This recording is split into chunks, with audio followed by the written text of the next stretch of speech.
예, 일본의 입국 제한 조치와 이에 상응한 우리 정부의 맞대응 조치까지 코로나19의 불똥이 한일 관계 악화로 번지고 있습니다. 당장 양국을 오가는 바닷길은 막혔고 하늘길도 사실상 운행이 중단된 상황입니다. 인천공항에 나가 있는 취재기자 연결해서 관련 내용 좀 알아보겠습니다. 박상률 기자. 네, 인천공항 제2여객 터미널에 나와 있습니다. 이 코로나19 사태에 지금이 월요일 오전 시간인 점을 감안하면 국제선을 이용하는 승객은 그리 많지 않은 상황입니다. 말씀하신 대로 오늘부터 일본행 여객기 항공의 운항이 사실상 중단이 됐습니다. 자, 오늘 한국에서 일본으로 가는 항공편 딱 두 편이 있습니다. 대한항공에서 오전 11시 그리고 오후 5시 오사카, 도쿄로 향하는 항공편 두 편을 지금 운항을 하고 있는데 이마저도 11일부터 그러니까 수요일이죠. 11일부터는 오사카행은 전면 중단이 되고 도쿄행 한 편만 남습니다. 아시아나항공 같은 경우는 일본 취항한 지 30년이 됐는데요. 이 30년 만에 처음으로 일본행 운항을 전면 중단을 했고요. 저비용 항공사들도 상황이 비슷합니다.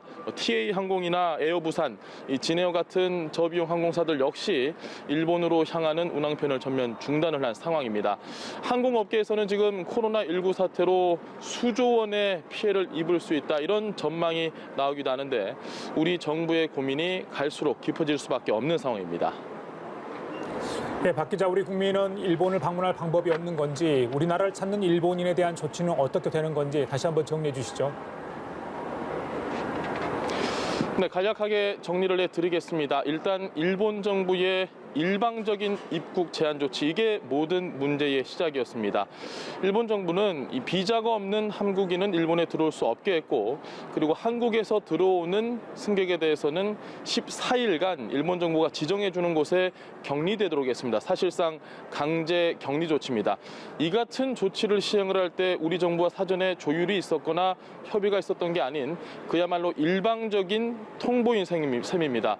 그리고 우리 정부는 역시 이에 상응하는 조치를 좀 발표를 했습니다. 일본인에게 제공하던 비자 면제 조치를 중단을 했고, 그리고 일본인이 가지고 있는 비자의 효력 역시 중단을 했습니다. 또 일본에서 들어오는 모든 승객의 경우에는 특별 입국 절차를 밟게 했습니다. 양국의 이 같은 조치가 바로 오늘부터 시작이 된 겁니다. 자, 우리 국민이 일본으로 나갈 방법이 전혀 없는 건 아닙니다. 말씀드린 대로 비자의 효력이 중단이 됐기 때문에 새롭게 비자를 발급을 받아서 일본으로 갈 수 있습니다. 항공편이 부족하다면 역시 외국을 경유해서 가는 방법도 있을 수 있습니다.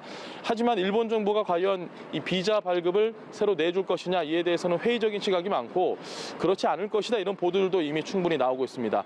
마찬가지로 일본인 역시 우리나라에 오는 방법이 전혀 없는 건 아닙니다. 새롭게 비자를 발급을 받으면 됩니다. 양국을 오갈 방법이 말씀드린 것처럼 전혀 없는 건 아니지만 사실상 이 양국 국민들에 대해서 입국을 차단하는 조치다, 이렇게 이해를 하시면 될 것 같습니다. 자, 일본 정부 이 같은 입국 제한 조치가 지금 다음 달 이후로 연장될 수 있다, 이런 보도들도 나오고 있는데요.